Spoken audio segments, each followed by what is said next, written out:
സമീപകാലത്തുണ്ടായ ഒരു വൈറൽ പ്രാക്ടീസാണ് ജിബ്ലിഫിക്കേഷൻ.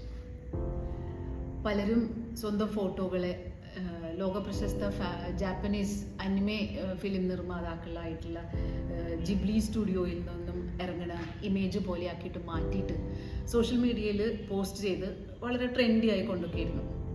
നിങ്ങൾ പലരും അത് ചെയ്തിട്ടുണ്ടാവും. 1980കളിൽ ഹയാവോ മിയാസാക്കി എന്ന് പറഞ്ഞിട്ടുള്ള ജാപ്പനീസ് കലാകാരനാണ് ഈ അനിമേഷൻ മോഡൽ ആയിട്ടുള്ള സ്റ്റുഡിയോ ജിബ്ലി രൂപകൽപ്പന ചെയ്തത്. ജിബ്ലിഫിക്കേഷൻ ഒരു ട്രെൻഡ് അങ്ങനെ അത്ര നിരുപദ്രവകരമായൊരു കളി മാത്രമല്ല എന്ന് ലോകവ്യാപകമായിട്ട് വിമർശനം ഉയർന്നിരുന്നു. കലാകാരന്മാർ ഏറെ ശ്രമപ്പെട്ട് വികസിപ്പിച്ചെടുക്കുന്ന മൗലികമായിട്ടുള്ള ദൃശ്യ സംവിധാന രീതികളുണ്ട്. അതിനെ ലാർജ് ലാംഗ്വേജ് മോഡൽസ് ഉപയോഗിച്ച് ഓട്ടോമേറ്റ് ചെയ്തിട്ട് ആർക്കും ചെയ്യാവുന്ന ഒന്നാക്കി മാറ്റിയും അതിൻ്റെ കൈകാര്യകർത്തൃത്വവും അതിൻ്റെ പകർപ്പവകാശവും ഇതൊക്കെ ജിബ്ലിഫിക്കേഷൻ എന്ന് പറഞ്ഞൊരു പ്രക്രിയ ഫലത്തിൽ ലംഘിക്കുകയും ചെയ്യാണ്. അപ്പോൾ ഇത് കലയും സയൻസും തമ്മിൽ ഉടലെടുക്കുന്ന ഒരു പുതിയ സംവാദ പരിസരങ്ങൾ ഉണ്ടാക്കുന്നുണ്ട്. അതിനെക്കുറിച്ച് പ്രാഥമികമായിട്ടുള്ള ചില നിരീക്ഷണങ്ങൾ നടത്താനാണ് ഞാൻ ഉദ്ദേശിക്കുന്നത്.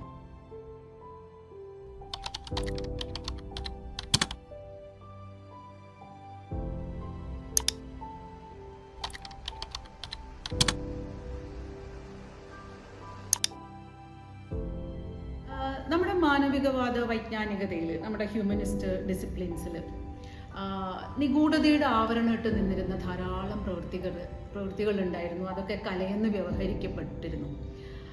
അനുകരിക്കാൻ പ്രയാസമുള്ളതും അഥവാ റിപ്രൊഡ്യൂസ് ചെയ്താൽ പോലും സവിശേഷ മാന്ത്രികതയുള്ളത് ഒക്കെ ആയിട്ട് നിലനിൽക്കുന്ന അപൂർവതയുള്ളതും ആണെന്നൊക്കെ അവ കൽപ്പിക്കപ്പെട്ടിരുന്നു. ഇന്ന് കലയുടെ ഈ പ്രഭാവലയം മങ്ങിപ്പോവാണ്. മനുഷ്യാതീതമായിട്ടുള്ള മെഷീൻ വൈദഗ്ധ്യത്താൽ ഇതൊക്കെ ഇത്ര എളുപ്പമായല്ലോ എന്ന് തോന്നിപ്പിക്കുകയാണ്. കലാപരം എന്ന് കരുതപ്പെട്ട പ്രവൃത്തികളുടെ പോലും ഒരു കർത്തൃബോധം ഉണ്ടല്ലോ, സെൻസ് ഓഫ് ഏജൻസി, അത് മനുഷ്യനിൽ നിന്ന് നഷ്ടപ്പെടുകയാണ് എന്നൊരു തോന്നല് നമുക്കുണ്ട്. ആ തോന്നലാണ് പ്രതിസന്ധി ഉണ്ടാക്കുന്നത്. ദൃശ്യത്തെ മാത്രമല്ല, അനുഭൂതിയെയും കഥന രീതികളുടെ പാറ്റേൺ എന്നുള്ള നിലയ്ക്ക് ഡാറ്റയായിട്ട് മാറ്റാം. പക്ഷെ ഒരു പ്രവൃത്തിക്ക് കലയുടെ പ്രസക്തി നഷ്ടപ്പെടുന്നത് മെഷീൻ മനുഷ്യനേക്കാൾ വിദഗ്ധമായിട്ട് സർഗാത്മക പ്രവൃത്തി ചെയ്യണമെന്നൊന്നുമല്ല. നിർമ്മിത ബുദ്ധിയെ തന്നെ നിർമ്മിക്കാൻ കഴിവുള്ള ഒരു ഭാവിയിലേക്ക് ബഹുഭൂരിപക്ഷ അനുഭൂതികളും മനുഷ്യരും ഒന്നും എടുക്കപ്പെടുന്നില്ല. അതുകൊണ്ടും പിന്നെ ആ രാഷ്ട്രീയം മനസ്സിലാവണ കലാകാര ലോകം ഇന്ന് ഈ ഘട്ടത്തിൽ ചുരുക്കമായതുകൊണ്ടുമാണ് നമുക്ക് ഈ കലയുടെ പ്രസക്തി നമ്മുടെ ചില പ്രവൃത്തികൾക്കൊക്കെ നഷ്ടപ്പെട്ടു പോകണമായിട്ട് തോന്നുന്നത്. അനുഭൂതികളുടെ സന്ദർഭങ്ങൾ തിരിച്ചറിഞ്ഞിട്ട് ഓർമ്മയായിട്ട് സൂക്ഷിച്ചു വെച്ചിട്ട് പ്രവർത്തന സജ്ജാക്കുന്നതാണ് കലയിലെ രാഷ്ട്രീയം. അതിപ്പോൾ ഏത് കാലത്താണെങ്കിലും ഡാറ്റയായിട്ട് മാറിയിട്ടില്ലാത്ത എന്തെങ്കിലുമൊക്കെ ജീവിതാനുഭവങ്ങളിൽ മനുഷ്യർ തുടരുന്നിടത്തോളം കാലം അനുഭൂതിനെ ഡാറ്റയായിട്ട് മുഴുവനോടെ കവർ ചെയ്യാൻ സാധിക്കാത്ത ഒരവസ്ഥ മെഷീൻ ഉണ്ടായിരിക്കും എന്ന് തന്നെയാണ് നമ്മൾ ആലോചിക്കേണ്ടതെന്ന് തോന്നുന്നു. ഡാറ്റയായിട്ട് പരിവർത്തനം ചെയ്യുമ്പോൾ നഷ്ടപ്പെടുന്നതും ആ പരിവർത്തനത്തിന് കഴിഞ്ഞിട്ടില്ലാത്തതുമായിട്ടുള്ള അനുഭൂതികളുടേത് ഒരു സമാന്തര ലോകമായിരിക്കും. നിർമ്മിത ബുദ്ധിയുടെ മൂലധന ലോകം പുറത്താക്കണ ഓരോ മനുഷ്യൻ്റെയും തൊഴിലാളിയുടെയും ബോധത്തിൽ അതുണ്ട്. അതുകൊണ്ട് കലാചരിത്രത്തിൽ നിന്ന് നോക്കുമ്പോൾ ഇതും ഒരു കടന്നു പോകുന്ന മറ്റൊരു സുപ്രധാന ഘട്ടമാണ്. This will also pass. ശാസ്ത്ര മുന്നേറ്റത്തിൻ്റെ ഈ വെല്ലുവിളിനെ ബഹുസ്വരമായിട്ട് ഉപയോഗിക്കാനുള്ള ശേഷിയാവട്ടെ കലയുടെ സുദീർഘ ചരിത്രത്തിലുണ്ട് എന്നുള്ളതാണ് വാസ്തവം. പലതരം സംസ്കാരങ്ങളിൽ പരമ്പരാഗതമായി തന്നെ കലാചരിത്രവും സൗന്ദര്യചിന്തകളും ഒക്കെ രൂപപ്പെട്ടിട്ടുള്ളത് വൈജ്ഞാനികമായിട്ടുള്ള ഒരു സ്പഷ്ടതയിലാണ്. ഒരു നോളജ് സിസ്റ്റം എന്നുള്ള നിലയ്ക്കാണ് കലാചരിത്രം സൗന്ദര്യചിന്തകളെയൊക്കെ രൂപപ്പെടുത്തിയിരിക്കുന്നത്. അതുകൊണ്ട് പക്ഷേ അനുഭൂതിയുടെ അസ്പഷ്ടതയും കൂടി കണക്കിലെടുക്കുന്ന ഒരു സമഗ്ര ബോധത്തിലാണ് കലാതത്വങ്ങളൊക്കെയും പ്രവർത്തിക്കുന്നത്.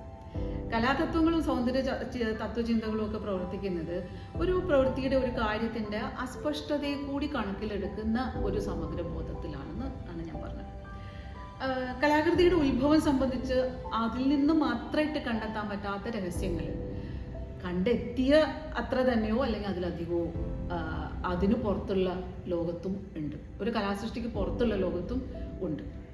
അപ്പൊ കൃതിക്ക് പുറത്തുള്ള വൈജ്ഞാനികത ഉപയോഗിച്ച് എത്ര തന്നെ സ്പഷ്ടമാക്കിയാലും മനുഷ്യന് വിശദീകരിക്കാനാവാത്ത അത്ര അവാച്യവും അനന്യവുമായിട്ടുള്ള അനുഭൂതിയാണ് കല എന്നുള്ളത് പൊതുവെ അംഗീകരിക്കപ്പെടുന്ന ഒരു കാര്യമാണ്. സ്പഷ്ടമാക്കാനാകാതെ വരുന്ന തരത്തിലുള്ള കലാനുഭൂതിയെ പിന്നെ എങ്ങനെ വിശദീകരിക്കും? അത് യുക്തിസഹമായിട്ടുള്ള അറിവുകൾക്ക് കടന്നു ചെല്ലാനാകാത്ത ഒരു ഇരുട്ടറ പോലെ ഉണ്ടാവും. അതുകൊണ്ട് തന്നെ തെറ്റെന്നോ ശരിയെന്നോ ഉള്ള വിധിയെഴുത്തുകൾക്ക് അപ്പുറമുള്ള മറ്റൊരു സന്മാർഗത്തിൽ, ഒരു എത്തിക്സ് അഥവാ വെർച്യൂസ് ആൻഡ് വാല്യൂസിൽ മനുഷ്യ മനസ്സിൻ്റെ ഒരു സ്വതന്ത്ര മണ്ഡലമായിട്ട് പ്രകൃതി പ്രതിഭാസങ്ങൾ ഉണർത്തുന്നതിന് സമാന്തരമായിട്ടുള്ള നിഗൂഢതയോടെ കല ഏറെക്കാലം നമ്മുടെ ഹ്യൂമനിസ്റ്റ് ചരിത്രത്തിൽ നിലനിന്നിട്ടുണ്ട്. അപ്പോഴെല്ലാം അത് മാനുഷികതയ്ക്ക് മകുടം ചാർത്തുന്ന ഒരു കൈപ്രവൃത്തി കൂടിയായിരുന്നു. ഇന്നിപ്പോൾ ഏതാണ്ട് 2010 മുതൽ തുടങ്ങുന്ന ഒരു ഘട്ടം നോക്കുമ്പോൾ നിർമ്മിത ബുദ്ധിയുടെ രൂപം ഡീപ്പ് ലേണിംഗ് സിസ്റ്റംസ് ആണ്. 1960 മുതലേ മെഷീൻ ലേണിംഗ് എന്നുള്ള നിലയിൽ അതിവിടെ ഉണ്ട്. കലാകൃതിയിലെ ഇമേജിന് ചുറ്റും നമ്മൾ ഉയർത്തിയിട്ടുള്ള കലാതത്വങ്ങൾ മെഷീൻ ലേണിങ്ങിൻ്റെ ഭാഷയിൽ നോക്കിയാൽ ഡാറ്റകളാണ്. അനുഭൂതി ഉണർത്തുന്ന അമൂർത്ത കലാതത്വങ്ങളായിട്ടൊന്നുമല്ല, വസ്തുതകളും അതിനെ വർഗീകരിച്ച് എളുപ്പത്തിൽ ലഭ്യമായിട്ടുള്ള അറിവാക്കുന്ന മെറ്റാ ഡാറ്റകളുമായിട്ടാണ് മെഷീൻ ലേണിങ്ങിൽ ഇക്കാര്യങ്ങൾ എടുക്കപ്പെടുന്നത്. അപ്പം സയൻസിൻ്റെയും കലയുടെയും പരാമർശ സ്ഥാനങ്ങൾ ഒന്നാകുന്ന അവസ്ഥയിൽ പോലും, അത്തരം അവസരങ്ങളിൽ പോലും സമീപനം വ്യത്യസ്തമാണ്. രണ്ടും കൗതുകങ്ങളെ, അത്ഭുതങ്ങളെ, സംശയങ്ങളെ ഒക്കെ ഡീൽ ചെയ്യുന്ന പണികളാണ് സയൻസും കലയും. പക്ഷെ അപ്പോഴേതിന് രണ്ടിനും സമീപനം വളരെ വ്യത്യസ്തമാണ്. ഒരു കലാസൃഷ്ടിയിലും അതിൻ്റെ സൃഷ്ടാവിലും ഒതുങ്ങിക്കൊണ്ട് കല ലോകാനുഭവങ്ങളുടെ സ്പഷ്ടതയെയും അസ്പഷ്ടതയെയും ഒക്കെ സമഗ്രമായിട്ട് പരിഗണിക്കുമ്പോൾ സയൻസ് എപ്പോൾ വേണമെങ്കിലും വെല്ലുവിളിക്കപ്പെടാവുന്ന ഒരു സ്പഷ്ടതയുടെ ചലനാത്മക മണ്ഡലമാണ് സൃഷ്ടിക്കുന്നത്. അസ്പഷ്ടമായ കാര്യങ്ങളെ സയൻസ് അഡ്രസ്സ് ചെയ്യുക മാത്രമേ ഉള്ളൂ, തത്വമായിട്ട് ഉണ്ടാക്കില്ല. പക്ഷെ നമ്മൾ കലയിൽ അസ്പഷ്ടതകളെയാണ് ഏറ്റവും കൂടുതൽ തത്വവൽക്കരിക്കാൻ ശ്രമിച്ചുകൊണ്ടിരിക്കുന്നത്. അപ്പോൾ അതുകൊണ്ട് തന്നെ ലോകത്തെ ഗ്രഹിക്കുന്നത് എങ്ങനെയെന്നുള്ളത് സംബന്ധിച്ച ഗവേഷണം സയൻസിൽ തുടങ്ങുന്നത് കലയിലെ ഇമേജിൻ്റെ കാര്യമായിട്ടൊന്നുമില്ല, ലോകത്തുള്ള എന്തിൻ്റെയും കാണലിൻ്റെ കാര്യമായിട്ടാണ്. റോട്ടിൽ മാർഗതടസ്സങ്ങൾ കണ്ടാൽ ആപ്പിന് മനസ്സിലാവുന്നതും ഒരു ചിത്രത്തിൽ മൊണാലിസയെ കണ്ടാൽ ലോകത്ത് എവിടെയും അത് അങ്ങനെയുള്ള മൊണാലിസയുള്ള ഏത് ചിത്രത്തിലും ആ രൂപം ഒരു പാറ്റേണായിട്ട് ഡിറ്റക്ട് ചെയ്യുന്നതും ഇന്ന് പുതുമയല്ല. ഇതൊക്കെ ഒരേ ബോധത്തിൻ്റെ അകത്തുള്ള കാര്യമാണ്. മെഷീനെ സംബന്ധിച്ചിടത്തോളം എല്ലാ അടിസ്ഥാനപരമായിട്ട് വസ്തുതകളും പാറ്റേണുകളുമാണ്. അതിനെ എങ്ങനെ ഇന്ദ്രിയ സംവേദകമായി ഗ്രഹിക്കണം എന്നുള്ളതാണ് ഗവേഷണത്തിൻ്റെ ജിജ്ഞാസ. ആ ഗ്രഹിക്കൽ ഉണർത്തുന്ന അനുഭൂതി എന്താണെന്ന് ആ യന്ത്രം സ്പഷ്ടാക്കണമെന്ന് നിർബന്ധമൊന്നുമില്ല. മനുഷ്യരാശി ഇതുവരെ പറഞ്ഞ കഥകളുടെയൊക്കെ നെറേറ്റീവ് ഘടനകൾ വലിയൊരു ഭാഷാസഞ്ചയാണ്. അതൊക്കെ വേർതിരിച്ച് ഡാറ്റയാക്കിയാൽ ഇമേജുകൾ അവ പറയുന്ന കഥകൾ സഹിതം ഈ അൽഗോരിതമിക് ആയിട്ടുള്ള ഒരു ലോകത്ത് ലഭ്യമാകും. അനുഭൂതി എന്ന അറിവ് അതിലെ ഡാറ്റകളുടെ വൻ ശേഖരത്തെ പല അടരുകളിലായിട്ട് വർഗീകരിക്കാവുന്ന ഒരു മെറ്റാ ഡാറ്റയാണ്. വിശകലനത്തിനോ റെഫറൻസിനോ വേണ്ടി ശേഖരിച്ച വസ്തുതകളും സ്ഥിതിവിവരക്കണക്കുകളും ഒക്കെയാണ് അത്. അപ്പം നമ്മൾ അനുഭൂതി എന്ന് പറയുമ്പോൾ വൈകാരിക വൈവശത്തോടെ പറയും, പക്ഷേ സയൻസ് അനുഭൂതി എന്ന് പറയുമ്പോൾ അറിവുകളുടെ വൻശേഖരമായിട്ട് പറയും. ലോക കലാചരിത്രത്തിൽ നോക്കിയാൽ പല കലാഭാഷകളിലും അനുഭൂതികൾ ഉൽപ്പാദിപ്പിക്കാൻ കഴിയുന്ന കാര്യത്തിൽ ഇന്ദ്രിയാനുഭവങ്ങളുടെ പാറ്റേണുകൾക്കും വസ്തുതകൾക്കും ഒക്കെ വലിയ പങ്കുണ്ട്. അവയുടെ നിർമ്മാതാക്കളായ കലാകാരന്മാർ ലോകത്തെ നിരീക്ഷിച്ച് കണ്ടെത്തിയതും അവർ ഓർമ്മയിൽ സൂക്ഷിച്ചതും ഒക്കെയാണ് അവ. അതായത് പണ്ട് മുതലേ ഇപ്പോൾ ഡാവിഞ്ചി എന്താ ചെയ്തത്? മരിച്ച ശരീരത്തെ കീറി മുറിച്ച് ഉള്ളിൽ എന്താണെന്ന് പരിശോധിച്ചു അല്ലേ? അതും ഉള്ളിലെ ഫാക്റ്റ് എന്താണെന്ന് അന്വേഷിക്കുന്ന ഒരു സയൻറ്റിഫിക് ആയിട്ടുള്ള അന്വേഷണം കൂടിയായിരുന്നു. നമുക്കറിയാം, ആർട്ടിസ്റ്റ് ഇസ് എ സയൻറ്റിസ്റ്റ് എന്ന് ഡാവിഞ്ചി ഒരിക്കൽ പറഞ്ഞതും നമ്മൾ സംസാരിച്ചിട്ടുണ്ട്. ഒരുപക്ഷെ വസ്തുതാപരമായിട്ടുള്ള ഫീച്ചർ എക്സ്ട്രാക്ഷൻ രീതികളുടെ, ഇപ്പോൾ അവിടെ വെളിച്ചം വീണാൽ ഇപ്പുറത്ത് എന്ത് തരം എത്ര ഡാർക്ക് ഷെയ്ഡ് വരും, വേറൊരു സൈഡിൽ നിന്ന് വെളിച്ചം വീണാൽ ഇപ്പുറത്ത് എങ്ങനെ ഷെയ്ഡ് വരും, അതിനൊരു മൈൽഡ് ഷാഡോ എങ്ങനെ വരും, ഇങ്ങനെയുള്ള കാര്യങ്ങളൊക്കെയാണ് ഞാനിപ്പോൾ ഈ പറഞ്ഞ ഫീച്ചർ എക്സ്ട്രാക്ഷൻ രീതികൾ. ഇതൊക്കെ നമ്മൾ നേച്ചർ സ്റ്റഡിയിൽ ചെയ്യുന്ന കാര്യങ്ങളാണ്. അപ്പോൾ ലോകത്തിൻ്റെ നേർപ്പകർപ്പാണ് കലാസൃഷ്ടി എന്ന് മനസ്സിലാക്കുന്ന ഗ്രീക്ക് ആശയമായിട്ടുള്ള മൈമസിസിലായിരിക്കും ഒരുപക്ഷെ വസ്തുതാപരമായിട്ടുള്ള ഇത്തരം ഫീച്ചർ എക്സ്ട്രാക്ഷൻ രീതികളുടെ മകുടോദാഹരണങ്ങൾ കാണുക. അത് പുനരുദ്ധരിക്കപ്പെട്ട് ഉണ്ടായിട്ടുള്ള യൂറോപ്യൻ ഇല്യൂഷനിസ്റ്റ് നാച്ചുറലിസത്തിലാണ് അതിൻ്റെ അങ്ങേയറ്റം നമ്മൾ ശീലിച്ചിട്ടുള്ളത്. പിന്നെ കൊളോണിയലിസത്തിന്റെ ഭാഗമായിട്ടൊക്കെ നമ്മൾ പരിചയിച്ചതും യൂറോപ്പിൽ അതിന് വേണ്ടിയിട്ടുള്ള പലതരം നാവികരുടെ പലതരം അന്വേഷണങ്ങളിലൂടെ നിർമ്മിക്കപ്പെട്ടതും പലതരം അധികാരങ്ങൾ സ്ഥാപിക്കാൻ വേണ്ടി കൊളോണിയലിസത്തിന്റെ ഭാഗമായിട്ട് തന്നെ ഉണ്ടായതുമായ ഭൂപടങ്ങളും മാപ്പുകളും പ്രതിനിധാന ഡ്രോയിങ്ങുകൾ, റെപ്രസെന്റേഷണൽ ഡ്രോയിങ്ങുകൾ ഇതൊക്കെ ഉപയോഗിച്ചിട്ട് അനവധി യുദ്ധങ്ങളും കോളനൈസേഷനും ഒക്കെ ചെയ്യാൻ തുനിഞ്ഞവരുടെ ചരിത്രപരമായിട്ടുള്ള ആധാരമാണ് ഈ പറയുന്ന നാച്ചുറലിസം അല്ലെങ്കിൽ റെപ്രസെന്റേഷണൽ റിയലിസം എന്ന് പറയുന്ന ഭാഷ. നമ്മളൊക്കെ അത് ഒബ്ജക്ട് സ്റ്റഡി എന്ന്, മോഡൽ സ്റ്റഡി എന്നൊക്കെ പല പേരിൽ നമ്മുടെ അക്കാഡമിക് ചരിത്രത്തിൽ ശീലിച്ചിട്ടുണ്ട്. സത്യത്തിൽ കാഴ്ച എന്ന് പറയുന്നത് എല്ലാ സമൂഹങ്ങളിലും ഇങ്ങനെ വസ്തുതകളുടെ നേർപ്പകർപ്പായിട്ട് വന്നിട്ടുള്ള ഭാഷയൊന്നുമല്ല. യൂറോപ്പിൽ തന്നെ ചരിത്രപരമായിട്ട് പാർശ്വവൽക്കരിക്കപ്പെട്ട കാലഘട്ടങ്ങളുണ്ട്, സമൂഹങ്ങളുണ്ട്. ഈ വാസ്തവാധികാരത്തിൻ്റെ അപ്പുറം, അതായത് അതോറിറ്റി ഓഫ് ദ റിയൽ എന്നൊക്കെ പറയില്ലേ നമ്മൾ, അതിനപ്പുറത്ത് അനുഭൂതി പ്രതിനിധാനങ്ങൾ ഉണ്ടായിട്ടുണ്ട്. അതിനെ രൂപകാത്മകവും കാവ്യാത്മകവും ഒക്കെ ആക്കുന്ന രീതി, അതുപോലെ ആചാരങ്ങളുടെ അനുഷ്ഠാനങ്ങളുടെയും ഭാഗമായിട്ടുള്ള വളരെ അമൂർത്തമായിട്ടുള്ള ആയിട്ടുള്ള വിഷ്വലൈസേഷൻസ്, അത് ചിലതൊക്കെ മതപരതയുടെ ഭാഗമായിട്ടുള്ളതുണ്ട്. അങ്ങനെ ബഹുസ്വര ഭാഷാ ഭേദങ്ങളുണ്ട് ഈ കാഴ്ചയുടെ ഭാഷയ്ക്ക്. പലതും സാമൂഹിക അധികാരക്രമത്തിൽ മുൻഗണനയിലില്ലാത്തത് കൊണ്ടാണ് അതൊക്കെ ഡിജിറ്റൽ ഡാറ്റകളായിട്ട് വളരെ പെട്ടെന്നൊന്നും മാറാതിരിക്കുന്നത്. ഡിജിറ്റൽ ശേഖരങ്ങളുടെ ലഭ്യതയിൽ സാംസ്കാരികവും മാധ്യമപരവും രൂപപരവുമായിട്ടുള്ള പക്ഷപാതങ്ങൾ കൃത്യമായി പ്രതിഫലിക്കുന്നുണ്ട്. പലതും മാറ്റാനാകാത്ത പദാർത്ഥപരതയുള്ള, അതായത് ഇപ്പോൾ specific, site specific, space specific, physical, contextual ഒക്കെ ആയിട്ടുള്ള അനുഭവങ്ങളാണ്. അതൊക്കെ മെഷീൻ ലേണിങ്ങിനൊന്നും എളുപ്പം വഴങ്ങുന്നതും അല്ല പലപ്പോഴും, എല്ലാതും ഒന്നും. ഏതൊരു മെഷീൻ ലേണിംഗ് പദ്ധതിയും ഒരു ഡാറ്റാ സെറ്റിൽ നിന്ന് ആരംഭിക്കണം. ഇവിടെ കലാകൃതികളുടെ ശേഖരങ്ങളാണ് നമ്മൾ ഈ പറയുന്ന ഡാറ്റാ സെറ്റ്. അതിൽ യന്ത്ര പ്രക്രിയകൾ ഈ ശേഖരങ്ങളെ എങ്ങനെ സമാഹരിക്കുന്നു, അതിനാണ് പ്രാധാന്യം. കൂടുതൽ ഡാറ്റ ഉണ്ടെങ്കിൽ കൂടുതൽ കൃത്യത. അത് കമ്പ്യൂട്ടർ പ്രോഗ്രാമർമാരുടെ തത്വമാണ്, നിങ്ങൾക്ക് അറിയാമല്ലോ, കേട്ടിട്ടുണ്ടായിരിക്കും. അധികാരമുള്ളവർക്കും അവരുടെ ഭാഷയ്ക്കും കൂടുതൽ ദൃശ്യതയുണ്ട്. അതായത് ഡാറ്റാ സെറ്റുകളുടെ സമാഹാരത്തിൽ ആ പക്ഷപാതം അനുസരിച്ചാണ് സാംസ്കാരികമായിട്ടുള്ള ഡിജിറ്റൽ ഡാറ്റയുടെ നിർമ്മിതിയും ഇരിക്കുന്നത്. മെഷീന്റെ പ്രവൃത്തിക്കായിട്ടുള്ള ഡാറ്റയുടെ ലഭ്യതയും കൃത്യതയും, ആരാണ് കലാകൃതികൾ ഡിജിറ്റൈസ് ചെയ്യുന്നത്, എന്തുകൊണ്ടാണ് ചില കൃതികൾ ഡിജിറ്റൈസേഷന് വേണ്ടി തിരഞ്ഞെടുക്കപ്പെടുന്നത്, ഇതിനൊക്കെ ആശ്രയിച്ചായിരിക്കണേ.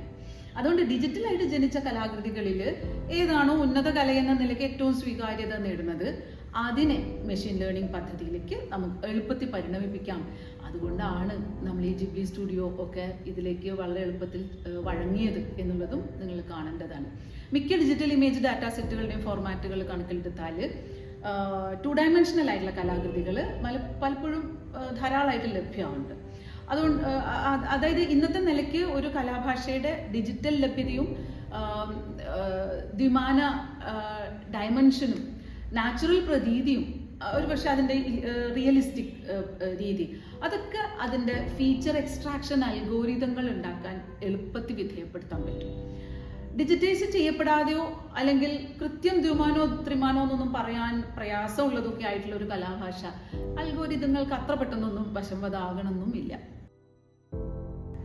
ഈ ജിബ്ലി സ്റ്റുഡിയോ വളരെ പോപ്പുലർ ആയിട്ടുള്ള അനിമേഷൻ ഭാഷയൊക്കെ ആണെങ്കിലും അത് വളരെ കോർപ്പറേറ്റ് ആയിട്ട് ഒരു രീതിയിൽ പലവിധം കലാകാരന്മാർ തൊഴിലാളികളായിട്ട് വന്ന് ഒരു വലിയ പദ്ധതി ചെറു ഘടകങ്ങളായിട്ട് ചെയ്ത് അവസാനിപ്പിച്ച കോർപ്പറേറ്റ് എക്സിക്യൂഷനും ഒക്കെ ആണെങ്കിലും ഇതൊരു ഹൈ ആർട്ട് സ്റ്റാറ്റസ് ഉണ്ട് സത്യത്തിൽ.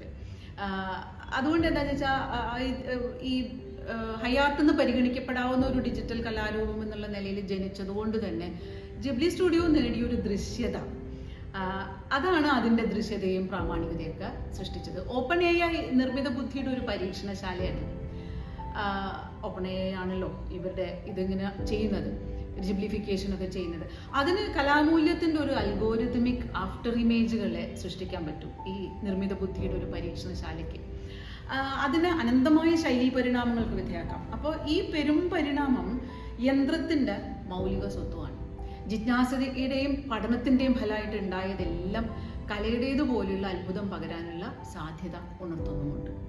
അപ്പോൾ ചിത്രം വരയ്ക്കൽ ഇത്ര എളുപ്പമായോ, അപ്പോൾ കലാകാരന് പണിയില്ലാതായോ എന്നൊക്കെ ചോദിക്കും പോലെ ലളിത ഒന്നും അല്ല ഈ അത്ഭുതം. കല എന്ന് പറയുന്ന ഭാഷാ സഞ്ചയത്തെക്കുറിച്ച് നമ്മൾ ആലോചിക്കേണ്ടതുണ്ട്. കല ഒരു കാലത്ത് ഹാൻഡ് ക്രാഫ്റ്റ് മാത്രമായിരുന്നില്ല. ഇന്ദ്രിയാനുഭവങ്ങളുടെയും കഥനത്തിൻ്റെയും ഒക്കെ ഭാഷാ മാതൃകകളുടെ ഒരു വൻ സഞ്ചയമാണ് അത് മുഴുവൻ ഡാറ്റകളായി മാറ്റുക എന്നുള്ളതിന് മെഷീൻ ലേണിംഗ് അറിവുകളുടെ പല തലമുറകളെ തന്നെ സൃഷ്ടിക്കേണ്ടി വരും. കലാനിർമ്മാണത്തിൻ്റെ സാങ്കേതിക വിദ്യാഭ്യാസത്തോട് മാത്രമല്ല, അത് പകരുന്ന അനുഭവത്തിൻ്റെ ഭാഷാപരതയോടും കൂടി സംവദിക്കാതെ മേലിൽ മനുഷ്യന് കല അത്ഭുതം പകരുന്നില്ല. അതാണ് ആധുനികവാദ കലയുടെ കാലം മുതലുള്ള കലയുടെ ചരിത്രപരമായിട്ടൊരു പ്രതിസന്ധി എന്ന് പറയാവുന്ന ഒരു സാധനം. ഒരു കോഗ്നിറ്റീവ് വിജ്ഞാന മേഖല എന്നുള്ള നിലയിൽ കലാനിർമ്മാണത്തിന് ഇന്ന് തീർച്ചയായിട്ടും മനുഷ്യാതീത ശേഷിയുള്ള യന്ത്രമുണ്ട്. മെഷീനായിട്ട് സഹവസിച്ചുകൊണ്ട് ഇന്ദ്രിയങ്ങളുടെ ഗ്രാഹ്യം ഫലത്തിൽ മനുഷ്യന്റെ സാമൂഹിക ബന്ധങ്ങളെ എങ്ങനെ രൂപപ്പെടുത്തുന്നു എന്നുള്ളത് ആവിഷ്കരിക്കുകയാണ് കലയിൽ നിന്ന് അനിവാര്യമായിട്ടുള്ളൊരു പുനർവിന്യാസം. കുറേ ലൈഫ് മോഡലുകളെയും ലാൻഡ്സ്കേപ്പുകളെയും ഒക്കെ നിരീക്ഷണ വിധേയാക്കിയിട്ട് അതിൽ നിന്ന് ഏറ്റവും എളുപ്പത്തിൽ ദ്വിമാനമായിട്ട് ആവർത്തിക്കാവുന്ന മാതൃകകൾ ഹാൻഡ് ക്രാഫ്റ്റ് ചെയ്ത് ഡിജിറ്റൈസ് ചെയ്ത് ഒരു ഘട്ടത്തിൽ കുറേ കലാകാരന്മാർ സ്വരൂപിച്ച സംഗതിയാണല്ലോ ജിബ്ലി സ്റ്റുഡിയോയുടെ കലാഭാഷ. അതിനെ പിന്നെ ജിബ്ലിഫിക്കേഷൻ ചെയ്യുന്ന നിർമ്മിത ബുദ്ധിയുടെ പരീക്ഷണശാലയിൽ ഈ കലാഭാഷ ഒരു വിഷ്വൽ ഡാറ്റ അഥവാ പാറ്റേൺ ആണ്. ഡ്രോയിങ്ങിൽ നിന്നും ഡിജിറ്റൽ ലോകത്തിലേക്ക് സ്വയം പരിഭാഷപ്പെടുത്തിയ ജിബ്ലി സ്റ്റുഡിയോയുടെ ഹാൻഡ് ക്രാഫ്റ്റിന് കലയുടെ ഒരു തിരുവസ്ത്രം ലഭിച്ചത് അതിലെ ആർട്ടിസ്റ്റുകളുടെ മനുഷ്യ ഇടപാടുകൾ കൊണ്ടാണ് ഒരു വലിയ പരിധി വരെ.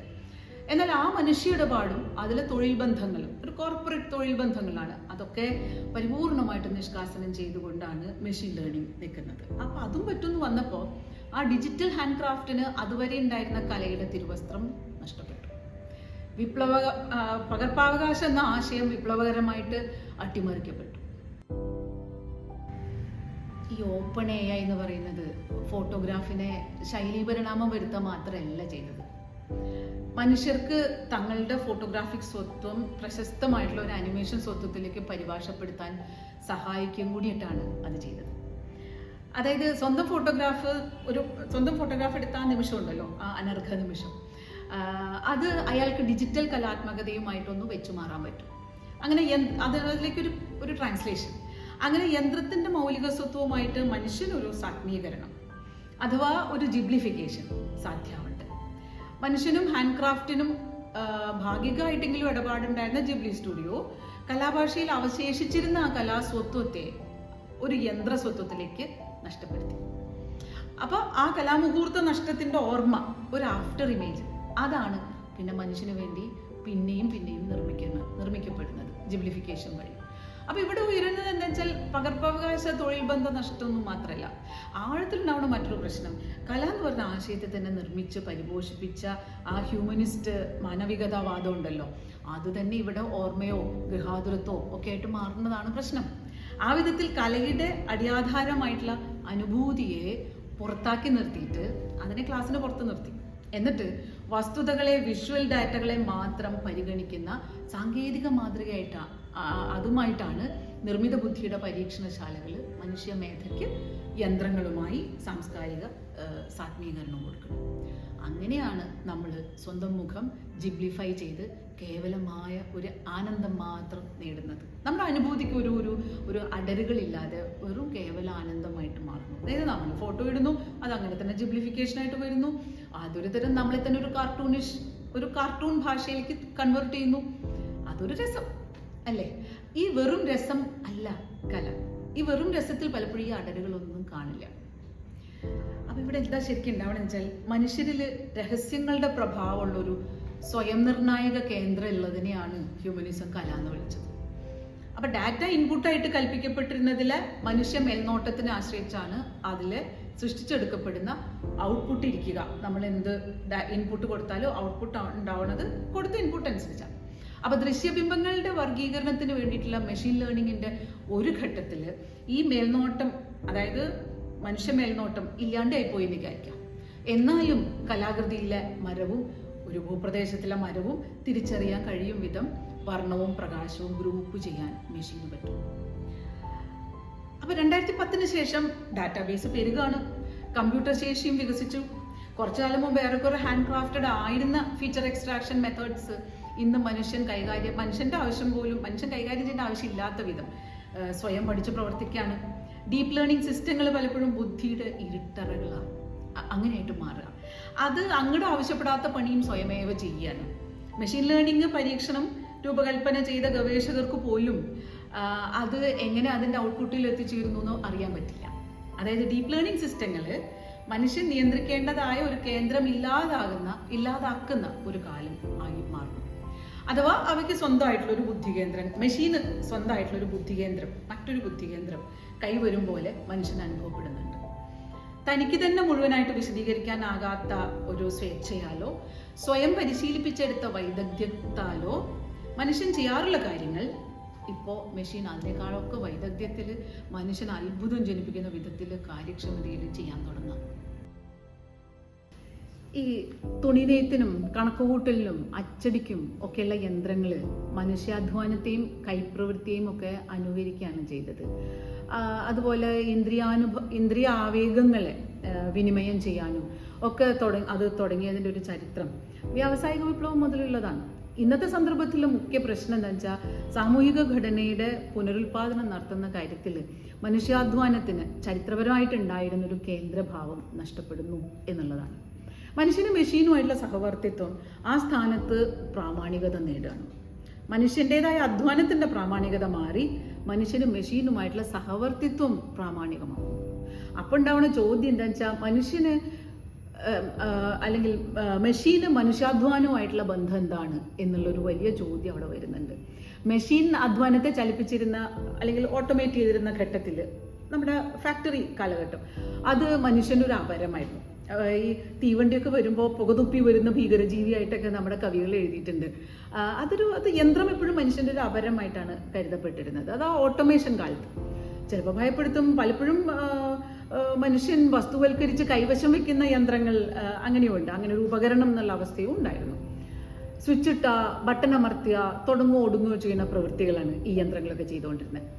അപ്പോൾ അധ്വാനത്തിൻ്റെ നിയന്ത്രണാധികാരം അത് മനുഷ്യനെ തന്നെ നിർത്തിയിരുന്നു. അതുകൊണ്ട് അധ്വാനത്തിൻ്റെ നിയന്ത്രണാധികാരമുള്ള ഒരു ന്യൂനപക്ഷത്തിൻ്റെ തീരുമാനങ്ങളെ ആശ്രയിച്ചോ അല്ലെങ്കിൽ അതിനെ എതിർത്തോ അട്ടിമറിച്ചോ ഒക്കെയാണ് യന്ത്രാധിഷ്ഠിതമായിട്ടുള്ള പുനരുൽപാദനത്തിൻ്റെ ആ വ്യാവസായിക ഘട്ടത്തിൽ മനുഷ്യരുടെ സാമൂഹിക വിനിമയങ്ങൾ, വിപ്ലവങ്ങൾ ഒക്കെ രൂപമെടുത്തത്. പക്ഷെ മെഷീൻ ഒരു ഉപകരണം കണക്കെ ആയിരിക്കെ തന്നെ മനുഷ്യൻ തൻ്റെ അധ്വാനത്തിൻ്റെ സ്വഭാവം അതിനെ കൊണ്ട് വിശകലനം ചെയ്യിപ്പിച്ച് അതിന് തൻ്റെ അധ്വാനത്തെ തന്നെ അനുകരിക്കാൻ സാധിക്കും വിധം പഠിപ്പിച്ചെടുക്കുന്ന അതാണ് മെഷീൻ ലേണിംഗ്. അങ്ങനെ ഒരു ഘട്ടത്തിലേക്ക് എത്തിയപ്പോൾ മനുഷ്യന് അധ്വാനത്തിൻ്റെ നിയന്ത്രണാധികാരം യന്ത്രങ്ങളുമായിട്ട് പങ്കുവെക്കേണ്ടി വന്നു. അപ്പം അത് മനുഷ്യരുടെ സാമൂഹിക വിനിമയങ്ങൾ വലിയ മാറ്റം ഉണ്ടാക്കി. AI എല്ലാ പ്രൊഫഷനുകളിലും ആവശ്യമുള്ള മനുഷ്യവിഭവം വെട്ടിച്ചുരുക്കി. അത്ര തന്നെ യന്ത്രവിഭവത്തിൻ്റെ ആവശ്യം കൂട്ടി. ആ യന്ത്രത്തെ നിർമ്മിക്കാൻ മനുഷ്യൻ വേണം എന്നുള്ളത് ശരിയാണ്. പക്ഷെ അപ്പോഴും മനുഷ്യൻ്റെ അധ്വാനം യാന്ത്രികമല്ല, അത് ചിന്തയുമായി ബന്ധപ്പെട്ടിരിക്കുന്നു. അപ്പോഴാണ് ഈ മനുഷ്യൻ്റെ ചിന്ത മനുഷ്യനും യന്ത്രവും തമ്മിലുള്ള സഹവർത്തിത്വത്തിൽ ഇതൊരു വല്ലാത്ത സംവാദമാണ്. അവിടെ മനുഷ്യൻ്റെ അധ്വാനം അപ്പോഴും യാന്ത്രികമല്ല, അത് ചിന്തയുമായി ബന്ധപ്പെട്ടതാണ്. അതിലേക്ക് യന്ത്രത്തെ വലിച്ചെടുക്കുന്ന അല്ലെങ്കിൽ സ്വയം അതിലേക്ക് വിട്ടുകൊടുക്കുന്ന അല്ലെങ്കിൽ സ്വന്തം ഒരു ടെക്സ്ചറിനെ യന്ത്രത്തെ പരിശീലിപ്പിക്കായി സ്വന്തം ഒരു ടെക്സ്ചർ കൊണ്ട് യന്ത്രത്തെ പരിശീലിപ്പിക്കുന്ന ഒരു വല്ലാത്ത പണിയാണ് മനുഷ്യനെടുക്കുന്നത്. മനുഷ്യൻ്റെ ചിന്തയ്ക്ക് പാറ്റേണുകൾ ഉണ്ട് എന്നുള്ളത് ഗണിതജ്ഞർ പറഞ്ഞിട്ടുണ്ട്, ശാസ്ത്രജ്ഞർ പറഞ്ഞിട്ടുണ്ട്. പല ഘട്ടങ്ങളിൽ കലാകാരന്മാരും കണ്ടെത്തിയ കാര്യമാണ്. കലാകാരൻ ശാസ്ത്രജ്ഞനാണെന്ന് നേരത്തെ പറഞ്ഞല്ലോ, ഡാവിഞ്ചി പറഞ്ഞിട്ടുണ്ടായിരുന്നു. പക്ഷെ ചിന്തയുടെ പാറ്റേൺ തിരിച്ചറിയാനാകാത്തത്ര കനത്ത ഇരുട്ടറകൾ മനുഷ്യ മനസ്സിനുണ്ട് എന്നുള്ളത് കലയുടെയും ശാസ്ത്രത്തിൻ്റെയും ഒരുമിച്ചുള്ള തിരിച്ചറിവാണ്. അപ്പം കലയുടെ വ്യവസ്ഥാപിതമായിട്ടുള്ളൊരു നിലനിൽപ്പ് തന്നെ ആ നിഗൂഢതയുടെ ഒരു അപാരതയിലാണ്. ഇപ്പം കലയ്ക്ക് കുറച്ച് യാതൊരു വെല്ലുവിളികളും ഇല്ലാതെ നിലനിൽക്കണമെങ്കിൽ അത് അപാരമായ ഇരുട്ടറയാണ് മനുഷ്യൻ്റെ ചിന്ത എന്നുള്ളൊരു ആശയം നിലനിന്നേ പറ്റൂ. മ്യൂസിയങ്ങളും ഗാലറികളൊക്കെ അവരുടെ സ്പേസ് ഡിസൈൻ ചെയ്യുന്നത് തന്നെ വെളിച്ചം കൊണ്ട് സ്പോട്ട് ചെയ്ത സവിശേഷമായിട്ടുള്ള അനുഭവമായിട്ട് കലാസൃഷ്ടിയെ എടുത്തു കാണിച്ചുകൊണ്ടും ഭയഭക്തി ആദരവ് ഉണർത്തുന്ന ഒരു അകലം നിർമ്മിച്ചുകൊണ്ടും ഒക്കെയാണ്. പക്ഷേ ചിന്തയുടെ ഈ ഇരുട്ടറകളെയല്ല, മറിച്ച് അതിൻ്റെ പാറ്റേണുകളെയും സാമൂഹികതയെയും ഒക്കെ തിരിച്ചറിയാനുള്ള ശ്രമകരമായ ദൗത്യത്തിൽ ഏർപ്പെടുന്ന ഒരു കലയും ശാസ്ത്രവുമാണ് ഇന്ന് നമ്മൾ കാണുന്നത്. അപ്പം അതിന് മനുഷ്യജീവിതത്തിൻ്റെ സാമൂഹികമായിട്ടുള്ളൊരു മേൽക്കോയ്മ ബന്ധങ്ങളെയൊക്കെ ഭയങ്കരമായിട്ട് അട്ടിമറിക്കാനുള്ള ശേഷിയുണ്ട്. ഇപ്പം കലാകാരന്മാരുടെ തന്നെ സാമൂഹിക മേൽക്കോയ്മയെ ഈ സാങ്കേതിക ജീവിതങ്ങൾ അട്ടിമറിക്കുന്നുണ്ട്. മ്യൂസിയം ഒരു ഘട്ടത്തിൽ കലയുടെ സംവേദനത്തിലുള്ള ഒരു വളരെ വ്യവസ്ഥാപിതമായിട്ടുള്ള പാറ്റേൺ ആയിരുന്നു. ഇന്നിപ്പോൾ അങ്ങനെ നിർബന്ധമൊന്നുമില്ലല്ലോ. മ്യൂസിയങ്ങളിലും ഗാലറികളിലും അല്ലാതെയും പുറത്തുനിന്ന് മാത്രമല്ല മറ്റൊരു സാമ്പത്തിക ജീവിതത്തിന് വേണ്ടി, മറ്റൊരു സഹജീവനത്തിന് വേണ്ടിയൊക്കെയുള്ള എല്ലാ പബ്ലിക് പ്രൈവറ്റ് അല്ലെങ്കിൽ പലതരത്തിലുള്ള സൈറ്റുകൾ ഡെവലപ്പ് ചെയ്യിക്കലും ഒക്കെ അടക്കം കണ്ടംപററി ആർട്ട് വളരെ വേറെ നിലയ്ക്ക് അതിൻ്റെ ലോകം വിപുലീകരിച്ചു കഴിഞ്ഞു. അപ്പോൾ വരച്ച ചിത്രം മഹത്തരാവുന്നത് അത് ഹാൻഡ് ക്രാഫ്റ്റഡ് ആയതുകൊണ്ട് മാത്രമല്ല, അത് വരച്ച ആളുടെ അതിനു മുമ്പും പിമ്പുള്ള ജീവിതം കൊണ്ടുകൂടിയാണ്. അയാൾ തൻ്റെ കാഴ്ചപ്പാടി വരുത്തിയ പ്രത്യേകത കൊണ്ടുകൂടിയാണ്. വാൻ ഗോഗ് വരച്ച ഷൂസിൻ്റെ ചിത്രം ഉണ്ടല്ലോ, അത് മഹത്തരാവുന്നത് അദ്ദേഹം ഏത് ഷൂസിനെയാണോ നോക്കി വരച്ച ആ ഷൂസ് എന്ന ഡാറ്റയുമായിട്ട് ഈ ചിത്രത്തിലുള്ള കൃത്യത കൊണ്ടൊന്നുമില്ല, മറിച്ച് ആ പ്രത്യേകമായ ഷൂസ് എന്ന വളരെ വ്യക്തിനിഷ്ഠവും ഏകാത്മകവുമായിട്ടുള്ള അനുഭവം ആ ചിത്രത്തിൽ ഉള്ളതുകൊണ്ട്. അതാവട്ടെ ആ ഷൂസിലല്ല ഇരിക്കുന്നത്, ആ ഷൂസ് ചിത്രമാക്കപ്പെട്ടതിലാണ്. ചിത്രമാക്കപ്പെടുന്ന ഷൂസ് എന്നുള്ളതിനാണ് വലിയ പ്രാധാന്യം ഇരിക്കുന്നത്. അതിനാൽ ആ ഷൂസിൻ്റെ ചിത്രിത കാഴ്ച ഉണർത്തിയ ഒരു അനുഭൂതി, അത് ആ ഷൂസിനെ സംബന്ധിച്ചുള്ള കാര്യം മാത്രമല്ല, ആ അനുഭൂതിയുടെ ഡാറ്റ എന്താണെന്ന് അറിയണമെങ്കിൽ വാൻ ഗോഗിൻ്റെ ഷൂസ് എന്ന പെയിൻറ്റിങ് കണ്ട പല മനുഷ്യരുടെ പ്രതികരണങ്ങളുടെ ഒരു ലാർജ് ലാംഗ്വേജ് മോഡൽ കിട്ടണം. കല കണ്ട പ്രതികരിക്കുന്ന മനുഷ്യരുടെ വൈവിധ്യത്തിനെ വർഗീകരിച്ച് മെറ്റാഡാറ്റയായിട്ട് ലഭിക്കണം. അതിന് കല കാണുമ്പോൾ പ്രതികരിക്കുന്ന മനുഷ്യരുടെ ഡിജിറ്റലായൊരു ലോകം ഉണ്ടാവണം. അതുണ്ടായി വന്ന വാൻ ഗോഗിൻ്റെ ചിത്രം ഉണർത്തുന്ന അനുഭൂതിയുടെ ഡാറ്റ എങ്ങനെ ഇരിക്കും എന്നറിയാം. അപ്പോഴും അത് അനുഭൂതി ആകണമെന്നില്ല എന്നൊരു വിള്ളൽ നമ്മുടെ അറിവിൽ കെടുക്കുകയും ചെയ്യും. നമ്മളിപ്പോൾ തന്നെ ജിബ്ലിഫിക്കേഷൻ ചെയ്യാൻ വേണ്ടിയിട്ട് വ്യക്തിപരമായിട്ടുള്ള അനുഭൂതി നിമിഷങ്ങളുടെ ധാരാളം ഫോട്ടോഗ്രാഫുകൾ ഓപ്പൺ എഐക്ക് കൊടുത്തു കഴിഞ്ഞു. അതുകൊണ്ട് അത് അനുഭൂതികളുടെ ഒരു ഡാറ്റ ഉണ്ടാക്കുന്നുണ്ട്. ഏത് ചിത്രത്തിനെയും നമുക്ക് മുമ്പേ പരിചയമുള്ള ഒരു സവിശേഷ അനുഭൂതി മണ്ഡലത്തിലേക്ക് പരിണമിപ്പിക്കുന്ന ഒരു സാങ്കേതിക മാതൃകയാണ് ഇപ്പോൾ നമ്മൾ ഇത് പറഞ്ഞ ജിബ്ലിഫിക്കേഷൻ. ജിബ്ലിഫൈ ചെയ്യാൻ തിരഞ്ഞെടുക്കുന്ന ഒരു ഫോട്ടോ ഈ സാങ്കേതിക പ്രക്രിയയുടെ പുറത്തിരുന്നിട്ട് മനുഷ്യൻ ഫീഡ് ചെയ്യുന്ന ഒറ്റപ്പെട്ട ഓരോ ഡാറ്റയാണ്. അതിനെ ജിബ്ലി സ്റ്റുഡിയോ നിർമ്മിച്ച ഭാഷാനുഭൂതിയുടെ ഒരു വൻ ഡാറ്റാശേഖരവുമായിട്ട് ചേർത്ത് വെച്ചിട്ട് ഐകരൂപ്യമുള്ള ഒരു ഒറ്റപ്പെട്ട ഡാറ്റ പുതുതായിട്ട് ജനറേറ്റ് ചെയ്യണം. അപ്പോൾ ഒരു ചിത്രത്തിൻ്റെ അനുഭൂതി എന്ന് വെച്ചാൽ വെറും വിഷ്വൽ ഡാറ്റ മാത്രമാണോ എന്നുള്ള ചോദ്യത്തിലേക്ക് നമ്മൾ പിന്നെയും വരികയാണ്. സ്റ്റുഡിയോ ജിബ്ലി സിനിമകൾ പകരണ കാഴ്ച അനുഭവം വളരെയധികം സ്വാംശീകരിച്ചിട്ടുള്ള ഒരു ഗവേഷകയാണ് അമലു പറയണ എൻ്റെ ഒരു സുഹൃത്താണ്. അമലു പറയണ അനുസരിച്ച് എങ്ങനെയാണെന്ന് വെച്ചാൽ അവൾ ഭയങ്കര സ്റ്റുഡിയോ ജിബ്ലിയുടെ ഒരു ആരാധികയാണ്. അപ്പോൾ ആള് പറയുന്നത് വെച്ചാൽ ഈ ജിബ്ലി സ്റ്റുഡിയോ സിനിമകളുടെ ആത്മാവ് എന്ന് പറയുന്നത് വളരെ സങ്കീർണം എന്ന് പറയാവുന്ന ഒരു അനുഭൂതി മണ്ഡലം തന്നെയാണ്. Why do fireflies have to die so soon എന്നൊക്കെ വിതുമ്പണ ഗ്രേവ് ഓഫ് ദ ഫയർഫ്ലൈസിൽ ആ കൊച്ചു പെൺകുട്ടിയെ, അതുപോലെ തന്നെ തൻ്റെ അനിയത്തിയെ കാണാണ്ടാവുമ്പോൾ കരഞ്ഞുകൊണ്ട് അന്വേഷിച്ച് അലയണ, എന്നിട്ട് അമ്മയുടെ അസുഖത്തിനെ യാഥാർത്ഥ്യബോധത്തോടെ നേരിടുകയൊക്കെ ചെയ്യുന്ന മൈ നെയ്ബർ ടോട്ടോറോയിലെ സത്സുഗി എന്ന് പറഞ്ഞിട്ടൊരു കഥാപാത്രം ഉണ്ടല്ലേ. അതുപോലെ പ്രിൻസസ് മോണോനോക്കെ എന്ന് പറയുന്ന അതിലത്തെ കഥാപാത്രങ്ങൾ, ഇവരൊക്കെ മുമ്പിലേക്ക് വെക്കുന്ന വൈകാരിക മണ്ഡലങ്ങളും കഥാപാത്ര സൃഷ്ടിയിലെ കരുത്തും അതിൽ ഇഴപിരിഞ്ഞു കിടക്കുന്ന ജാപ്പനീസ് ഫോക്ലോറും മിത്തോളജിയും ഒക്കെ ചേർന്നതാണ് ജിബ്ലി സിനിമകൾ. അപ്പോൾ കരുത്തുറ്റ കഥാപാത്രങ്ങളും പാരിസ്ഥിതികമായിട്ടുള്ള അവബോധവും യുദ്ധത്തിൻ്റെ കെടുതികളോടുള്ള യാഥാർത്ഥ്യബോധത്തിലൂന്നിയ പ്രതികരണങ്ങളും കഥയിലെ ഭാവനാവൈവിധ്യമൊക്കെ അതൊക്കെ മുന്നോട്ട് വെക്കുന്ന പാഠലോകം, അത് കാണിയിലുണ്ടാക്കുന്ന ഒരു അനുഭൂതിയും കേവലം ഒരു ഇമേജ് പ്രൊഡക്ഷൻ്റെ തലത്തിൽ ഒതുങ്ങുന്നതല്ല. ചലിക്കുന്ന ഒരു കൂട്ടം വാട്ടർ കളർ ചിത്രങ്ങൾ എന്നുള്ളതിനപ്പുറത്ത് അതിൻ്റെ സ്റ്റൈല് മനുഷ്യൻ്റെ അനുഭവരാശിയായിട്ട് ഇഴപിരിഞ്ഞ് കിടക്കുന്നതാണ്. അപ്പോൾ ജിബ്ലി ഫുഡ് കാണുമ്പോൾ നാവിൽ വെള്ളം ഊറാത്ത, ടോട്ടോറോനെ കാണുമ്പോൾ കെട്ടിപ്പിടിക്കണമെന്ന് തോന്നാത്ത, ഒരുതരം ഹൗളിനോടൊരു ക്രഷ് തോന്നാത്ത, സെറ്റ്സുകൊക്കെ ഇപ്പം കരയാത്ത ആരുണ്ടാവും പ്രേക്ഷകരിൽ എന്നൊക്കെയാണ് എൻ്റെ സുഹൃത്തായിട്ടുള്ള അമലു ചോദിക്കുന്നത്. ഞാൻ ഈ ജിബ്ലി സ്റ്റുഡിയോ കണ്ട് വന്നിട്ടുള്ള ഒരു തലമുറയിൽ പെട്ടതല്ല. ഇപ്പോൾ പുതിയ ലേറ്റസ്റ്റ് നിങ്ങളുടെ തലമുറയിൽപ്പെട്ട ആളുടെ കാര്യമാണ് ഈ പറഞ്ഞത് കേട്ടോ. അപ്പോൾ അപ്പൊ ഈ ടോട്ടോറോനെ കാണുമ്പോൾ കെട്ടിപ്പിടിക്കണമെന്നൊക്കെ തോന്നാന്ന് പറയുന്നത്, അപ്പൊ അനുഭൂതിക്ക് കൃത്യമായിട്ടുള്ള ഒരു ഒരു ഒരു എന്താ പറയുക പ്രചോദനം വരുന്ന സിറ്റുവേഷൻസ് ക്രിയേറ്റ് ചെയ്തിട്ട് തന്നെയാണ് ജിബ്ലി സ്റ്റുഡിയോ ഉണ്ടാക്കുന്നത്. അപ്പൊ ഈ അനിമേഷൻ സിനിമകൾ അങ്ങനെ ഒരു കുട്ടിക്കളി മാത്രമല്ല, വളരെ ആളുള്ള കാഴ്ച ആവശ്യപ്പെടുന്നതാണ് എന്നാണ് നമ്മുടെ ഇടയിൽ ആളുകൾ ജിബ്ലി സ്റ്റുഡിയോ ഫിലിംസിന്റെ ഫാൻസ് പറയുന്നത്. അപ്പോൾ ജിബ്ലി സ്റ്റുഡിയോ പകർന്ന അനുഭൂതിക്കും ജിബ്ലിഫിക്കേഷൻ ജനറേറ്റ് ചെയ്ത ഔട്ട്പുട്ട് ഡാറ്റയ്ക്കും ഇടയിൽ ഒരു വിള്ളലുണ്ട്. അവിടെയാണ് ഒരു സങ്കീർണ കഥനമണ്ഡലമുള്ളത്. മാനവികവും വൈകാരികവുമായിട്ടുള്ള എത്രയോ സന്ദർഭങ്ങൾ ചേർന്നിട്ടാണ് ഒരു ചരിത്രപരമായിട്ടുള്ള ഓർമ്മയുടെ പാറ്റേൺ അല്ലെങ്കിൽ ഡാറ്റ ഉണ്ടാവുന്നത്. അതിന്റെ മെറ്റാഡാറ്റ ഒരു ചിത്രത്തിന്റെയോ ഒരു മെഷീൻ പ്രവൃത്തിയുടെ രൂപത്തിൽ നിൽക്കുമ്പോൾ ഒരു കഥയില്ലാതെ കാഴ്ച അല്ലെങ്കിൽ പ്രവൃത്തി ജനറേറ്റ് ചെയ്യാണ്. അപ്പൊ നമ്മൾ പറഞ്ഞു വരുന്നത് എന്താണെന്ന് വെച്ചാൽ, ജിബ്ലി സ്റ്റുഡിയോ തന്ന അനുഭൂതിക്കും ജിബ്ലിഫിക്കേഷൻ ജനറേറ്റ് ചെയ്ത ഔട്ട്പുട്ട് ഡാറ്റയ്ക്കും ഇടയിലൊരു വിള്ളലുണ്ട്.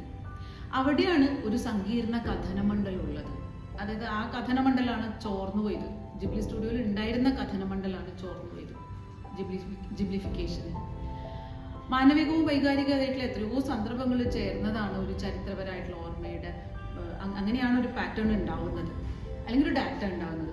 അതിൻ്റെ ഒരു മെറ്റാ ഡാറ്റ ഒരു ചിത്രത്തിൻ്റെയോ മെഷീൻ പ്രവൃത്തിയുടെ രൂപത്തിൽ ഇങ്ങനെ നിൽക്കുമ്പോൾ ഒരു കഥയില്ലാത്ത കാഴ്ച അല്ലെങ്കിൽ ഒരു കഥയില്ലാത്ത പ്രവൃത്തി അത് ജനറേറ്റ് ചെയ്യും. കഥയുടെ പാറ്റേണുകൾ മാത്രമല്ല, മനുഷ്യനെ ശാരീരികമായിട്ട് ത്വരിപ്പിക്കുന്ന, പല കാര്യകാരണത്തിലേക്ക് ഉത്തേജിപ്പിക്കുന്ന, നമ്മളെ പ്രവൃത്തിയുന്മുഖരാക്കുന്ന ഒരു ഭൗതികത കൂടിയാണ് അത്. അപ്പൊ ഡാറ്റയായിട്ട് പരിവർത്തനം ചെയ്യാൻ കഴിയാത്ത അനുഭൂതികളാണ് കഥകൾ, കലകൾ എങ്കിൽ കലകൾക്കായിട്ട് വിശക്കുന്ന മനുഷ്യരുണ്ടാകുന്നത് അതുകൊണ്ട് തന്നെയാണ്. അപ്പൊ ആ വിശപ്പാണ് സത്യത്തിൽ നമ്മുടെ ഇടം, കലയുടെ ഇപ്പോഴും കല ഉയർത്തിപ്പിടിക്കുന്ന ഒരു കൊടിപ്പടം അതാണ്. കഥകൾക്ക് വേണ്ടി, കഥനങ്ങൾക്ക് വേണ്ടിയിട്ടുള്ള ഒരു വിശപ്പ്, അനുഭവങ്ങളുടെ അനുഭൂതിക്ക് വേണ്ടിയിട്ടുള്ള വിശപ്പ് അതുണ്ട്. ഒരു കാലത്ത് കാര്യകാരണങ്ങൾ വ്യക്തമാക്കേണ്ടതില്ലാത്ത, സ്വയം നിർണ്ണയിക്കാവുന്ന ബുദ്ധിയുടെ ഒരു ഇരുട്ടറയിലേക്ക് കടന്ന മനുഷ്യരാണ് കലാകാരരായത്. ഇപ്പോൾ സയൻസിന്റെ മുൻകൈയുള്ള ഡീപ്പ് ലേണിംഗ് യന്ത്രങ്ങളുടെ ഇരുട്ടറയും മറ്റൊരു മെഷീനിസ്റ്റ് കലയുടെ ലോകമാണ്. ഈ ലോകത്ത് ഹാൻഡ് ക്രാഫ്റ്റ് അല്ലെങ്കിൽ ഓതർഷിപ്പ് അല്ലെങ്കിൽ സൗന്ദര്യശാസ്ത്രം, നീതി തുടങ്ങിയിട്ടുള്ള ഹ്യൂമനിസ്റ്റ് ചരിത്രമുള്ള കലാമൂല്യങ്ങളും കൊണ്ട് മനുഷ്യന് ഇനിയും സഹവസിക്കാനാകുമോ എന്നതാണ് ചോദ്യം. ആകണം എന്നതാണ് യഥാർത്ഥത്തിൽ അനുഭൂതിയുടെ മാനവിക രാഷ്ട്രീയം പറയുക എന്നെനിക്ക് തോന്നുന്നു. എന്തായാലും നിർമ്മിത ബുദ്ധിയുടെയും കലയുടെയും പേരിലുള്ള ആകാംക്ഷകളുടെ സാംസ്കാരിക യുദ്ധങ്ങൾ അവിടെ തുടങ്ങുന്നതാണ്. ഇനി ജിബ്ലി സ്റ്റുഡിയോ സിനിമകളിലുണ്ടല്ലോ, ഗ്രേവ് ഓഫ് ദ ഫയർഫ്ലൈസ് എന്നുള്ള സിനിമയിൽ ബോംബാക്രമണത്തിൽ നിന്ന് രക്ഷപ്പെടുമ്പോൾ സെയ്റ്റ എന്ന് പറഞ്ഞിട്ടുള്ള ഒരു ആൺകുട്ടി അവൻ്റെ ഇളയ സഹോദരി സെറ്റ്സുക്കോയിനെ പുറകിൽ ചുമന്നു കൊണ്ടുപോകുന്ന ഒരു ദൃശ്യമുണ്ട്. ഈ കുട്ടിയുടെ ഇമേജിന്റെ മുൻമാതൃക ദ സ്റ്റാൻഡിംഗ് ബോയ് ഓഫ് നഗസാക്കി കേട്ടിട്ടുണ്ടാവും നിങ്ങളൊക്കെ. അതെ, അങ്ങനെ പേരിലുള്ള 1945 ജപ്പാനിലെ നഗസാക്കിയിലെടുത്ത ചരിത്രപരമായിട്ടുള്ളൊരു ഫോട്ടോ ആണെന്ന് പരക്കെ നിരീക്ഷിക്കപ്പെട്ടിട്ടുണ്ട്. അപ്പോൾ ഓഗസ്റ്റ് 9 ആ നഗരത്തിൽ അണുബോംബ് സ്ഫോടനം നടന്നതിന് തൊട്ടു പിന്നാലെ എടുത്ത ഫോട്ടോ ആണ്. ഈ ഫോട്ടോയിൽ ഏകദേശം 10 വയസ്സുള്ള ഒരു ആൺകുട്ടി മരിച്ചുപോയ കുഞ്ഞു സഹോദരനെ പിറകിൽ കെട്ടിയിട്ട് ശ്മശാനത്തിൽ തൻ്റെ ഊഴവും കാത്തു നിൽക്കുകയാണ്. അപ്പൊ ഇത് അവരുടെ നിരാശാജനകമായിട്ടുള്ള ഒരു ജീവിതത്തെയും പരസ്പരമുള്ള ആശ്രയത്വത്തെയും ഒക്കെ എടുത്തു കാണിക്കുന്നുണ്ട്. യുദ്ധവും കോളനൈസേഷനും സൃഷ്ടിക്കുന്ന ഈ അധികാരത്തിന്റെ മുമ്പിൽ സല്യൂട്ട് ചെയ്യേണ്ടി വരുന്ന കുട്ടികളുടെ ഹിസ്റ്റോറിക് ഫോട്ടോഗ്രാഫുകൾ പലതും ജിബ്ലി സിനിമയിലെ കുട്ടി കഥാപാത്രങ്ങൾ ഓർമ്മപ്പെടുത്തുന്നുണ്ട്. എനിക്ക് എല്ലാത്തിൻ്റെയും കോണ്ടെക്സ്റ്റ് പറയാനുള്ള എനിക്ക് ഓർമ്മയും പെട്ടെന്ന് വരുന്നില്ല. പക്ഷെ ഇങ്ങനെ മാനവികതയുടെ ഒരു ചരിത്രപരമായ ഓർമ്മകളുടെ കൂടി ഒരു പ്രോഗ്രാമിംഗ് നടക്കുന്നത് കൊണ്ടാണ് ജിബ്ലി സ്റ്റുഡിയോ സിനിമകൾ, നേരത്തെ ഞാൻ പറഞ്ഞ പോലെ, അവ കുറച്ച് ഹൈ ആർട്ട് സ്വഭാവമുള്ളതാകുന്നത് അല്ലെങ്കിൽ കലാപരമായി പ്രസക്തമായത്. പക്ഷേ അനുഭൂതിയെ പുറത്താക്കിയിട്ട് വസ്തുതകളെ അല്ലെങ്കിൽ വിഷ്വൽ ഡാറ്റകളെ മാത്രം പരിഗണിക്കുന്ന ഒരു സാങ്കേതിക മാതൃക സയൻസിന്റെ മാത്രമല്ല കലയുടെയും ചരിത്രത്തിന്റെ തുടർച്ചയാണ്. അത് ഇന്ന് മെഷീൻ ലേണിംഗ് പുനരാവിഷ്കരിച്ചിരിക്കുകയാണ് എന്നാണ് ഞാൻ നിങ്ങളുടെ ശ്രദ്ധയിലേക്ക് പ്രത്യേകം പറയുന്ന ഒരു കാര്യം. കലയുടെ ആധാരം ഇരിക്കുന്നത് കലാവസ്തു എന്ന് പറഞ്ഞ ഡാറ്റയിൽ മാത്രമല്ല, രൂപത്തിനും ഡാറ്റയ്ക്കും അപ്പുറം കലയിലും ശാസ്ത്രത്തിലും പ്രവർത്തിക്കുന്ന ഒരു ജിജ്ഞാസയുണ്ട്. അത് പ്രവർത്തന സജ്ജാകുന്നത് മനുഷ്യർ സംഘം ചേർന്ന അറിവുകൾ പങ്കുവെക്കുമ്പോഴാണ്. അവര് കലാസൃഷ്ടി ഉപയോഗിച്ചുകൊണ്ട് പല പല ചരിത്ര സന്ദർഭങ്ങളിൽ അവർ അത് കണക്ട് ചെയ്തുകൊണ്ട് കലാസൃഷ്ടി ഒരു ആശയം കണക്കെ അനവധി ചരിത്രങ്ങളിലേക്ക് അതിന്റെ ചരിത്രയാത്ര തുടരുമ്പോഴാണ്, ഓരോരോ സമൂഹത്തിന്റെ ഓർമ്മകൾ അത് സൃഷ്ടിക്കുമ്പോഴാണ്, അബോധം സൃഷ്ടിക്കുമ്പോഴാണ്, അവർ ആനന്ദം സൃഷ്ടിക്കുമ്പോഴാണ്, അപ്പോഴാണ് കലയാകുന്നത്. അപ്പോൾ ജിബ്ലിഫിക്കേഷൻ ഉൽപ്പാദിപ്പിച്ച അറിവും ജിബ്ലി സ്റ്റുഡിയോ ഉൽപ്പാദിപ്പിച്ച അറിവും തമ്മിലുള്ള വ്യത്യാസം അവ സൃഷ്ടിച്ച അനുഭൂതി മണ്ഡലത്തിന്റെ വ്യത്യാസം തന്നെയാണ്. ചുരുക്കത്തിൽ അതാണ് ഞാൻ നിങ്ങളോട് പറയാൻ ഉദ്ദേശിച്ചത്. ഈ ജിബ്ലിഫിക്കേഷൻ ഉൽപ്പാദിപ്പിച്ച അറിവ് എന്ന് പറയുന്നത് ഒരു ദൃശ്യപരാവർത്തനത്തിന്റെ നൈമിഷിക രസം മാത്രമാണ്. അപ്പോൾ മറ്റേതാവട്ടെ ഒരു കളക്റ്റീവ് മെമ്മറിയിൽ ഏത് നിമിഷവും വിളയുന്ന, അതായത് ജിബ്ലി സ്റ്റുഡിയോയിൽ ഉണ്ടായിരുന്നത് ഒരു കളക്റ്റീവ് മെമ്മറിയിൽ ഒരു കലാസൃഷ്ടിയെ പോലെ തന്നെ ഏത് നിമിഷവും വിളയുന്ന ഒരു വൈകാരിക മണ്ഡലം കൂടി അത് സൃഷ്ടിച്ചിട്ടുണ്ട്. അത് മുഴുവനായിട്ട് അങ്ങനെയെന്ന് പറയാൻ പറ്റില്ല, ധാരാളം വ്യാപാര താല്പര്യങ്ങളുള്ള ഒരു സംഗതിയാണ് അത്. പക്ഷെ എങ്കിലും ഈ കഥനമണ്ഡലം അതിൽ നിന്ന് മുഴുവനായിട്ടും ചോർന്നു പോയിട്ടില്ല എന്ന് മാത്രമല്ല, ആ കഥനമണ്ഡലം പല രീതിയിൽ സജീവമാണ് എന്നുള്ളത് നമുക്ക് അനുഭവത്തിൽ നിന്നുള്ള അറിവാണ്. അപ്പോൾ ഈ വ്യത്യാസത്തെക്കുറിച്ച് ഞാനിപ്പോൾ പറയുന്നത് അനുഭൂതിയുടെ മാനവിക രാഷ്ട്രീയത്തിൽ നിന്നും കൂടിയാണ്.